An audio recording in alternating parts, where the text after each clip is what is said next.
Sejak awal, Ibu Ratna tak pernah menyukai kehadiranku. Tatapannya selalu dingin, seolah aku tamu yang keliru melangkah ke rumah itu. Saat aku dan Ardi duduk bersila di ruang tamu, mengutarakan niat menikah, udara mendadak terasa berat. Jam dinding berdetak lebih keras dari biasanya. Aku tidak merestui, ucapnya singkat, tanpa ragu. Ardi menoleh, terkejut. "Bu, kenapa? Kami saling mencintai." Ratna tersenyum tipis. Senyum yang bukan tanda kehangatan, melainkan peringatan. Cinta tidak selalu membawa kebaikan. Perempuan ini, matanya menancap ke arahku, membawa bayangan gelap. Aku menunduk, menahan gemetar. Tak ada alasan jelas, hanya firasat yang katanya datang dari mimpi-mimpi aneh. Sejak hari itu, namaku seperti pantangan di rumah tersebut. Aku tetap menikah dengan Ardi, sederhana, tanpa kehadiran ibunya.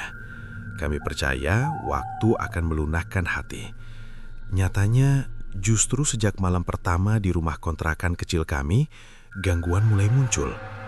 Lampu sering mati sendiri. Bau anyir kadang menyelinap dari sudut dapur. Ardi mengira hanya masalah listrik. Aku mencoba berpikir logis, meski dada kerap sesak tanpa sebab. Suatu malam saat hujan turun deras, aku terbangun karena suara lirih. Seperti seseorang memanggil namaku dari kejauhan. Suara perempuan tua, parau, terputus-putus. "Ardi?" bisikku sambil mengguncang bahunya. "Ada apa?" jawabnya setengah sadar. "Kamu dengar sesuatu?" Ia menggeleng, lalu memelukku. Hangat tubuhnya menenangkan, meski suara itu kembali lenyap, seolah tak pernah ada. Keesokan harinya, kami mendapat kiriman paket tanpa nama. Isinya hanya sebungkus kain coklat kusam, terikat benang hitam. Tidak ada pesan. Saat kain itu terbuka, hawa dingin langsung menyergap. Ardi buru-buru menutupnya. "Buang saja," katanya. Aku mengangguk, tetapi entah kenapa tanganku gemetar hebat. Malamnya, kain itu kembali tergeletak di atas meja makan, meski Ardi sudah membuangnya ke tempat sampah jauh dari rumah. "Ini tidak lucu," ucap Ardi dengan suara naik. "Siapa yang main-main?" Aku tak menjawab. Di balik kain itu, aku mencium aroma tanah basah bercampur kemanyan. Hari-hari berikutnya, tubuhku mulai lemah. Setiap bangun tidur, muncul bekas biru di lengan, seperti tusukan kecil berjejer rapi. Dokter tak menemukan penyebab. Ardi mulai sering bertengkar denganku. Hal sepele memicu amarah yang tak masuk akal. "Kamu berubah," katanya suatu malam. "Kamu juga," balasku lirih. Kami saling diam, duduk berseberangan, dipisahkan rasa asing yang tumbuh cepat. Di tengah sunyi, aku melihat bayangan berdiri di ambang pintu kamar. Rambutnya panjang, wajahnya samar, namun senyumnya ku kenal. "Ibu Ratna," gumamku pelan. Bayangan itu menghilang, meninggalkan rasa dingin yang menjalar hingga tulang. Keesokan paginya, Ardi mendapat kabar ibunya sakit keras. Sebelum berangkat menjenguk, ia menatapku ragu. "Apapun yang terjadi, kamu tetap istriku," katanya. Aku mengangguk, meski firasat buruk menekan dada. Dalam hati kecilku, aku tahu, sakit itu bukan akhir. Ia baru permulaan dari sesuatu yang telah lama dipersiapkan. Sebuah restu yang berubah menjadi kutukan. Rumah sakit itu berbau obat dan kecemasan. Lampu lorong memantul pucat di lantai, membuat langkah kami terdengar asing. Ardi berjalan cepat, sementara aku tertinggal. Jantung berdegup tak beraturan. Ada rasa enggan yang sulit dijelaskan, seakan kakiku ditarik sesuatu dari belakang. Di ruang perawatan, Ratna terbaring kaku.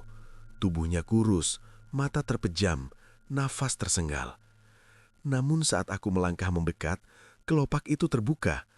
Tatapannya tajam, menyimpan kebencian yang tak sempat disembunyikan. "Kamu datang?" suaranya serak. Ardi menggenggam tanganku. "Bu, kami menjenguk." Ratna tertawa pelan. Bunyi itu membuat bulu kuduku berdiri. "Terlambat," gumamnya. Semua sudah berjalan. Aku menelan ludah. Maksud ibu? Ia memalingkan wajah seolah lelah berbicara. Tak lama kemudian, perawat meminta kami keluar. Di lorong, Ardi mengusap wajah. Terlihat rapuh. Entah kenapa, aku takut, katanya. Aku ingin menenangkan, tetapi kata-kata terasa kosong. Perasaan tak nyaman semakin kuat, seperti awan gelap menggantung rendah. Malam itu aku bermimpi berada di sebuah makam tua. Ratna berdiri di depan nisan tanpa nama, membawa mangkuk tanah bercampur darah. Ia melafalkan dopa yang tak pernah kudengar. Bahasanya asing, lidahnya terpelintir. Saat aku terbangun, bantal basah oleh keringat dingin. Gangguan semakin menjadi. Perabot berpindah sendiri. Cermin kamar mandi memantulkan bayangan tambahan. Seorang perempuan renta berdiri di belakangku. Saat aku menoleh, tak ada siapapun. Bekas tusukan kini muncul di punggung, terasa perih saat disentuh. Ardi mulai berubah. Tidurnya gelisah, ucapannya kasar tanpa sebab. Suatu sore ia pulang dengan wajah muram. "Aku ke rumah ibu," katanya singkat. Aku terkejut. "Sendirian?" Ia mengangguk. Ada sesuatu yang harus kutahu. Saat malam tiba, Ardi belum kembali. Ponselnya tak aktif. Aku duduk sendirian, ditemani detik jam yang terasa menghantam kepala. Tiba-tiba terdengar ketukan dari dapur. Pelan, berirama, seperti seseorang mengetuk kayu dari dalam tembok. "Halo?" panggilku ragu. Tak ada jawaban. Ketukan berubah menjadi gesekan, disusul bisikan samar. Aku menutup telinga, berusaha tenang. Namun di meja makan, kain coklat itu kembali muncul. Kini basah, mengeluarkan bau anyir lebih kuat. Aku menangis tanpa suara. Dalam keputusasaan, aku menghubungi seorang teman lama, Dina, yang dikenal peka terhadap hal gaib. Ia datang menjelang tengah malam. Wajahnya tegang begitu melangkah masuk. "Kamu sedang diikat," katanya setelah berkeliling singkat. "Ini bukan santet biasa." "Siapa pelakunya?" tanyaku gemetar. Dina menatapku lama. "Seseorang yang merasa doanya paling benar." Belum sempat aku bertanya lebih jauh, pintu terbuka keras. Ardi berdiri di ambang, wajahnya pucat, mata merah. "Ibu sudah tidak ada," ucapnya lirih. Dadaku sesak. Dina mundur selangkah. Justru sekarang masalahnya dimulai. Ardi menatap kami bingung. Aku memeluknya, meski dalam hati muncul ketakutan baru. Dari arah kamar, terdengar suara tawa pelan, tawa yang sama seperti di rumah sakit. Ratna mungkin telah pergi, namun sesuatu darinya tertinggal, menunggu saat tepat untuk menagih doa yang menyimpang. Pemakaman berlangsung cepat. Langit mendung seakan enggan memberi cahaya.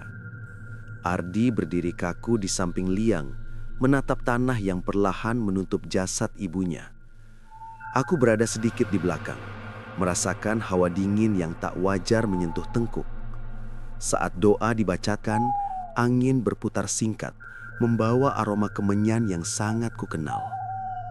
"Bu, tenanglah," lirih Ardi. Tanah terakhir dijatuhkan. Semua orang pergi, menyisakan kami berdua dan sunyi yang terasa berat. Ketika melangkah menjauh, aku sempat menoleh. Di antara nisan, kulihat sosok berdiri tegak. Ratna. Wajahnya pucat, bibirnya tersenyum puas. Aku terperanjat, menutup mata, lalu membukanya kembali. Sosok itu lenyap, seolah hanya ilusi kelelahan. Malam setelah pemakaman, rumah berubah mencekam. Udara pengap, lampu berkelip, suara langkah terdengar dari ruang kosong. Ardi duduk di tepi ranjang, memegangi kepala. "Aku dengar ibu memanggil," katanya pelan. Aku mendekat, mencoba menenangkan. Itu cuma perasaan. Namun ucapanku sendiri terdengar rapuh. Dari balik lemari, terdengar ketukan berulang, diikuti bisikan doa yang terputus. Dina datang kembali, membawa tas kecil berisi benda-benda aneh. Wajahnya semakin tegang. "Arwah itu bebas sekarang," ucapnya. "Restu terakhirnya bukan pengampunan." Ardi menatapnya tajam. "Apa maksudmu?" "Ibumu mengikat kutukan dengan kematiannya. Selama hidup, ia menahan. Setelah pergi, semua dilepaskan. Suara tawa menggema dari dapur. Kami bertiga tersencak. Pintu terbuka sendiri, memperlihatkan kain coklat terhampar di lantai, kini penuh tusukan jarum berkarat. Darah segar menetes meski tak ada tubuh di sana. Aku menjerit. Ardi berlari ke arah kain, namun Dina menahannya. Jangan sentuh. Bayangan Ratna muncul perlahan, melayang rendah, matanya hitam pekat. Anakku, suaranya menggema bercampur dengung rendah. Kembalilah. Ardi gemetar. Bu, ini salah, hentikan. Ratna tertawa, panjang, menusuk telinga. Kalian mencuri hidup yang seharusnya milikku. Dina menyiapkan ritual pemutus. Ia menggambar lingkaran dengan kapur, memintaku berdiri di tengah. Saat doa dilantunkan, bayangan itu menjerit, jarum-jarum beterbangan menancap ke dinding. Rasa sakit menusuk tubuhku, seolah ribuan tangan menarik dari dalam. Pegang tanganku, teriak Ardi. Aku meraih jemarinya. Dalam sekejap, gambaran lain muncul di kepalaku. Ratna muda menangis di depan makam, memohon agar anaknya tak direbut perempuan lain. Doanya berubah, membusuk oleh iri, lalu tumbuh menjadi kutukan. Dengan sisa tenaga, aku berteriak, "Aku tak ingin merebut, aku hanya mencintai." Bayangan itu terdiam. Wajah Ratna retak, seolah maskernya pecah. Jeritannya berubah pilu. Lingkaran kapur menyala redup, lalu padam. Sosok itu terseret ke dalam kain, jarum-jarum jatuh tak bergerak lagi. Keheningan menyelimuti rumah. Dina terjatuh lemas. Ardi memeluk aku erat, tubuhnya bergetar. Selesai? Dina mengangguk pelan. Kutukan terputus, tapi bekasnya akan tinggal. Beberapa hari kemudian, rumah terasa lebih ringan. Namun setiap malam Jumat, aku masih mencium aroma tanah basah. Ardi terkadang terbangun, memanggil ibunya dalam tidur. Kami belajar hidup dengan luka yang tersisa. Di sudut lemari, kain coklat itu telah dibakar. Namun abu yang tersisa membentuk pola aneh, menyerupai senyum tipis. Aku sadar, restu memang telah diberikan, bukan untuk kebahagiaan, melainkan sebagai pengingat bahwa cinta yang ditolak bisa berubah menjadi teror, dan doa yang menyimpang tak pernah benar-benar hilang. Kami mengira semuanya berakhir setelah malam itu.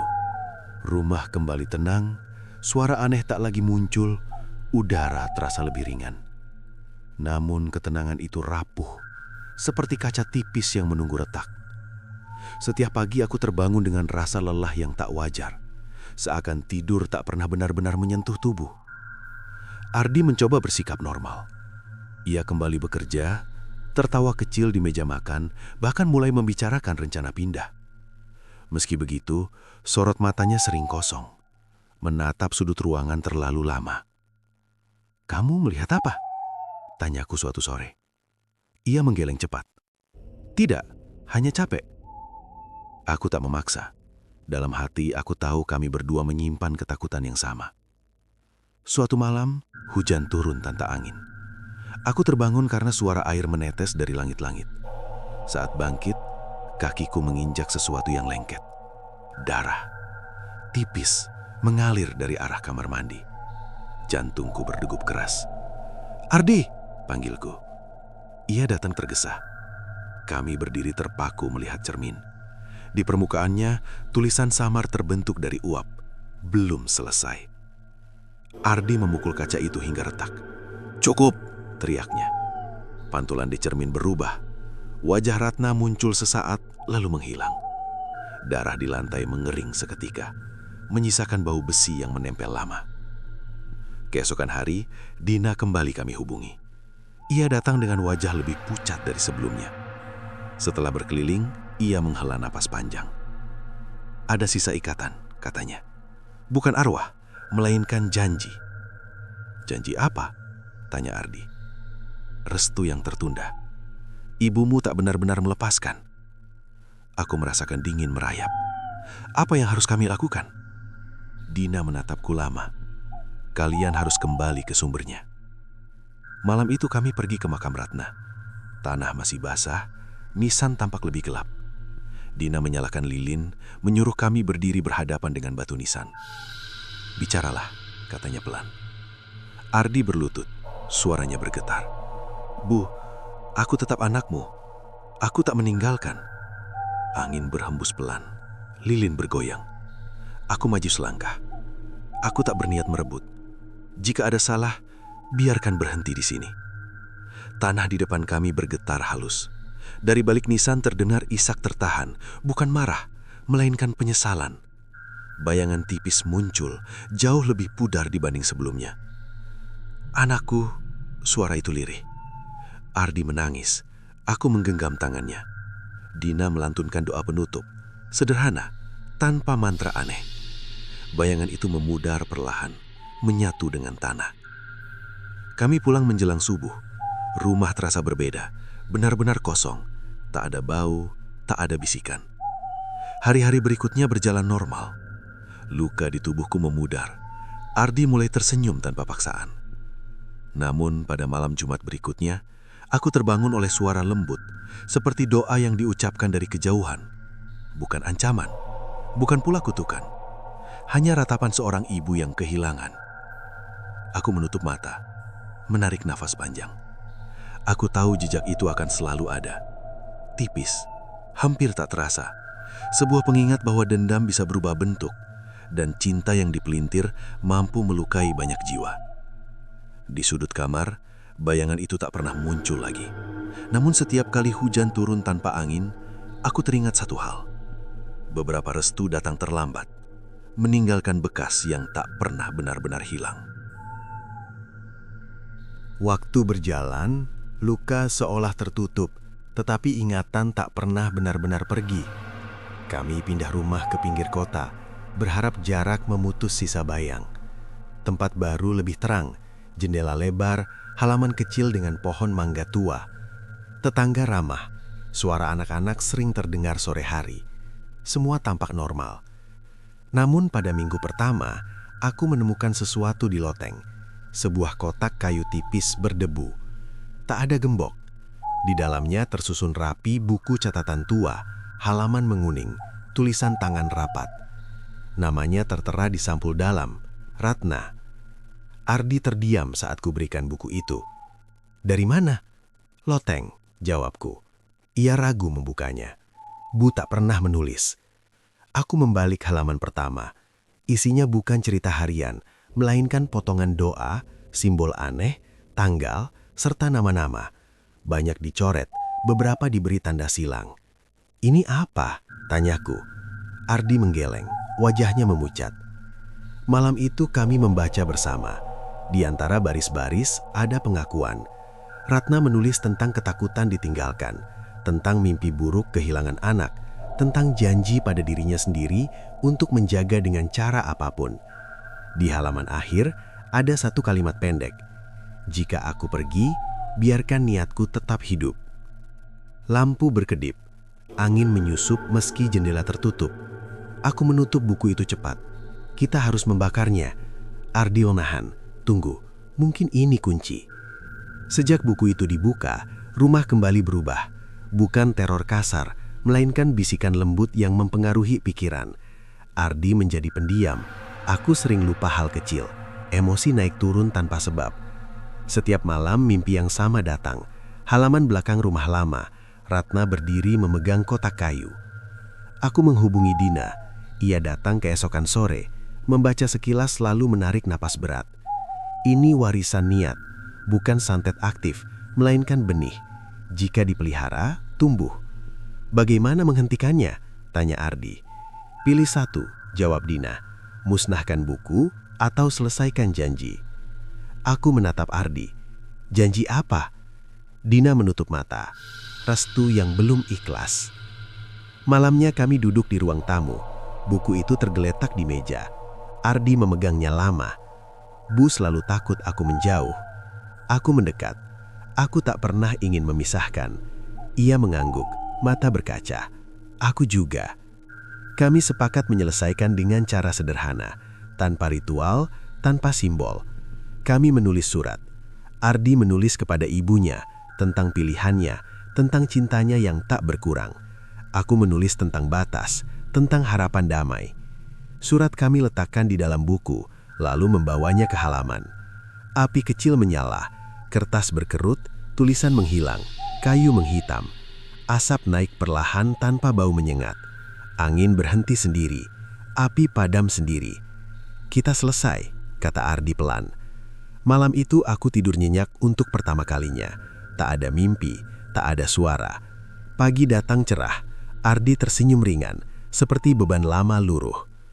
Beberapa minggu kemudian, Dina mengirim pesan singkat. Benih mati jika tak diberi makan. Aku menghela napas lega. Meski begitu, ada satu hal yang tersisa. Di halaman, pohon mangga tua berbuah lebat. Setiap kali aku memetik, rasanya manis dengan sentuhan pahit di akhir. Aku memandang Ardi, ia tersenyum balik. Kita baik-baik saja, katanya. Aku mengangguk. Warisan sunyi itu telah berubah bentuk, bukan lagi ancaman, melainkan pelajaran. Tentang cinta yang harus diberi ruang, tentang restu yang lahir dari keikhlasan, dan tentang keberanian memutus rantai lama agar hidup bisa berjalan tanpa bayang. Musim berganti tanpa tanda ganjil. Pagi terasa ringan, malam tidak lagi menekan. Aku mulai percaya hidup memberi kesempatan baru. Ardi pun tampak pulih. Langkahnya mantap, suaranya kembali hangat. Kami menata ulang rumah, menanam bunga di halaman, menyimpan kenangan pahit di tempat jauh. Suatu siang, aku merasa mual. Awalnya kuanggap lelah. Hari berikutnya rasa itu datang lagi, disertai pusing halus. Ardi memperhatikanku lama. "Kamu kenapa?" tanyanya. "Mungkin masuk angin," jawabku sambil tersenyum, meski dada berdebar. Tes sederhana mengubah hari. 2 garis muncul jelas. Tanganku bergetar. Ardi terdiam, lalu tertawa pendek. Menutup mulutnya, matanya berkaca. "Kita akan jadi orang tua," ucapnya lirih. Aku mengangguk. Bahagia bercampur takut. Kenangan lama menyelinap, namun cepat kutepis. Kami sepakat menjaga kabar itu dulu. Malamnya, aku bermimpi. Bukan teror. Aku berada di kebun luas, tanah lembut, langit jingga. Ratna duduk di bawah pohon, wajahnya tenang. Ia menatap perutku, lalu mengangguk pelan. Tak ada senyum, tak ada amarah. Saat terbangun, air mata mengalir tanpa sebab jelas. Kehamilan berjalan baik, namun pada bulan ketiga, sesuatu terasa janggal. Detak janin terdengar pelan, seperti ragu. Dokter menyarankan istirahat penuh. Ardi cemas, berusaha menenangkan. "Kita kuat," katanya. Malam itu hujan turun perlahan. Aku terjaga, merasakan hembusan dingin singkat. Dari sudut kamar, cahaya redup muncul, bukan bayangan. Suara perempuan terdengar lembut. "Jaga dia," bisik itu. Aku menahan nafas. Siapa? Tak ada jawaban. Cahaya padam meninggalkan kehangatan aneh di perutku. Keesokan hari, detak kembali normal. Ardi memelukku lama. Aku menghubungi Dina, sekadar berbagi. Ia terdiam beberapa saat. "Jika niat sudah berubah, penjagaan bisa datang dari arah berbeda," katanya. "Bukan ancaman." Hari-hari berikutnya, aku merasakan kehadiran samar saat lelah. Bukan tekanan, melainkan dorongan halus, seperti tangan yang menahan agar aku tak jatuh. Ardi pun beberapa kali terbangun, menatap ruang kosong. "Aku merasa ditemani," katanya ragu. Aku mengangguk. "Aku juga." Pada suatu malam Jumat, aroma tanah basah tercium lagi. Aku duduk, menenangkan diri. "Jika kau di sini," ucapku pelan, "biarkan damai." Angin berhembus singkat, tak ada suara, tak ada tanda, hanya tenang. Bulan demi bulan berlalu, kami menyiapkan kamar kecil, memilih warna lembut. Ardi menggantung mainan sederhana. Aku tersenyum melihatnya kikuk. "Bagus?" tanyanya. "Indah," jawabku. Menjelang persalinan, rasa takut datang sebentar. Aku mengingat semua yang pernah terjadi. Lalu aku menarik nafas panjang. Masa lalu tak boleh memegang kemudi lagi. Hari itu tiba tanpa drama. Tangis pertama memenuhi ruang, kuat, hidup.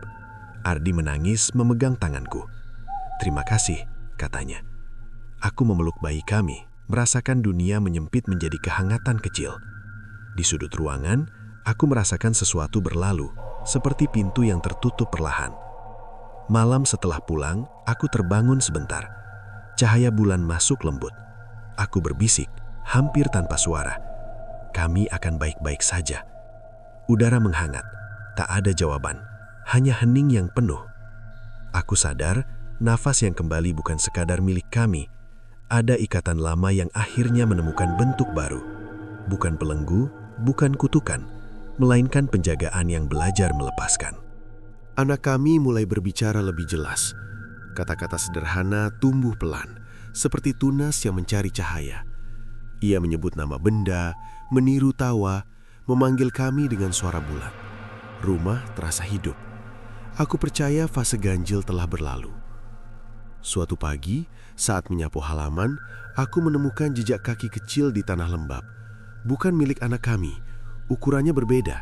Arah langkahnya memutar, berhenti tepat di bawah pohon mangga. Aku menelan ludah, menepuk-nepuk dada agar tenang. Hujan semalam mungkin menipu mata. Ardi melihat jejak itu juga.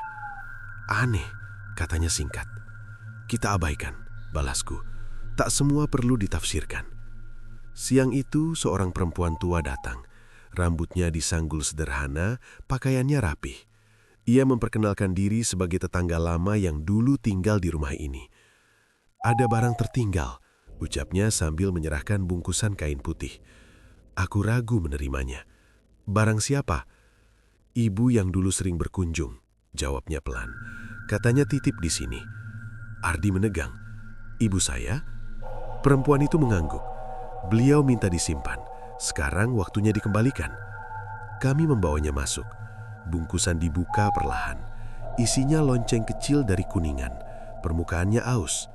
Saat kugerakkan, bunyinya lembut, menenangkan, bukan nyaring. Apa ini? Tanyaku. Perempuan itu tersenyum tipis. Penanda, untuk membuka, bukan menahan. Ia pamit tanpa banyak bicara. Kami saling berpandangan. Dina kami hubungi. Ia datang menjelang senja, memeriksa lonceng itu lama. Ini bukan alat buruk, katanya. Digunakan untuk menutup masa, membuka langkah. Membuka apa? Tanya Ardi. Pintu batin, jawab Dina. Agar yang tertinggal tak terganggu dan yang hidup tak terikat. Malam turun, anak kami tertidur cepat. Kami duduk di ruang tamu. Dina menyuruh Ardi membunyikan lonceng sekali, lalu meletakkannya di ambang pintu. Bunyi itu mengalun pendek, udara bergetar halus. Aku merasakan ingatan lama mengalir, bukan sebagai luka, melainkan cerita yang ingin selesai. Di sudut ruangan, cahaya redup muncul sesaat, seperti kabut tipis. Terima kasih, suara itu lirih, hampir seperti hembusan. Aku berdiri. Kami melanjutkan, kataku tegas namun lembut. Cahaya memudar, lonceng berhenti bergetar. Dina tersenyum lega. Pintu tertutup dari arah yang benar. Keesokan hari kami mengubur lonceng itu di halaman, dekat akar mangga. Bukan sebagai persembahan, melainkan penanda akhir. Sejak saat itu, aroma tanah basah tak pernah kembali. Jejak kaki lenyap, malam Jumat berlalu biasa. Waktu bergerak, anak kami masuk sekolah. Tawa baru menggantikan gema lama. Ardi sering duduk di teras, menatap halaman dengan damai. Kita berhasil, katanya suatu sore. Aku mengangguk. Kita belajar. Di balik semua itu, aku memahami satu hal. Pintu yang terbuka harus ditutup dengan niat baik, bukan ketakutan. Ketika keberanian mengambil alih, bayangan memilih pergi. Bab ini berakhir tanpa teror, hanya ketenangan yang dipilih dan langkah yang terus maju. Hari itu datang tanpa tanda. Tidak ada hujan aneh, tidak pula angin berputar. Pagi terasa biasa. Matahari naik pelan, suara burung menyapa lembut. Aku menyiapkan sarapan. Ardi membantu mengikat tali sepatu anak kami yang kini sudah pandai berlari. Ayah telat, tanyanya polos. Tidak, jawab Ardi sambil tersenyum. Masih sempat. Kami tertawa kecil. Rumah terasa penuh, bukan oleh benda, melainkan oleh rasa aman yang lama kami cari. Setelah mereka berangkat, aku membersihkan halaman. Di bawah pohon mangga, tanah tampak rata. Bekas galian lama telah menyatu kembali. Tidak ada tanda apapun. Siang menjelang, aku duduk sendirian di ruang tamu. Tanpa sebab, perasaan hangat memenuhi dada. Bukan rindu, bukan pula sedih. Lebih seperti penerimaan yang utuh. Aku menutup mata sejenak. Dalam keheningan itu, ingatan lama muncul berurutan, seperti potongan film. Wajah Ratna di awal pertemuan, tatapan kerasnya, penolakan dingin, sakit yang ia simpan, ketakutan yang tak pernah diucapkan. Untuk pertama kalinya, aku melihatnya bukan sebagai lawan, melainkan manusia yang kalah oleh rasa takut. Aku mengerti sekarang, bisikku tanpa suara. Tidak ada jawaban, namun beban di bahu terasa luruh. Sore hari, Ardi pulang membawa kabar. "Aku mimpi ibu," katanya pelan. Aku menoleh, tidak cemas. "Bagaimana?" Dia tidak bicara, hanya berdiri jauh, lalu mengangguk. Aku tersenyum kecil. Mungkin itu cukup. Malam datang tenang. Kami makan bersama, berbagi cerita ringan. Anak kami tertidur cepat. Setelah itu, Ardi dan aku duduk berdampingan. Lampu temaram menyala hangat. "Kamu menyesal?" tanyaku hati-hati. Ardi menggeleng. "Tidak, semua membawa kita ke sini." Aku mengangguk. Kami belajar bahwa restu sejati tidak selalu datang dari ucapan, melainkan dari keberanian melepaskan, dari keputusan berhenti menyimpan dendam, dari niat menjaga yang hidup tanpa mengikat yang telah pergi. Sebelum tidur, aku berdiri di ambang pintu, menatap malam. Aku berbicara pelan, bukan sebagai tantangan, melainkan pamit. "Terima kasih atas pelajaran." Kami melangkah. Udara bergerak ringan, tidak ada aroma, tidak ada bayangan, hanya sunyi yang ramah. Waktu terus berjalan. Rumah menjadi saksi pertumbuhan, tawa, air mata kecil, keberhasilan sederhana. Tidak ada lagi cerita gelap yang menyelinap, yang tersisa hanyalah kenangan, disimpan rapi, tak lagi menusuk. Di akhir segalanya, aku memahami satu hal paling penting. Cinta yang dipaksakan melahirkan luka, sementara kasih yang ikhlas memberi jalan. Restu yang sebenarnya bukan tentang setuju atau menolak, melainkan tentang membiarkan orang lain hidup dengan pilihannya. Cerita kami berakhir di sini, tanpa teriakan, tanpa ketakutan. Hanya keheningan yang utuh dan langkah yang mantap menuju hari esok.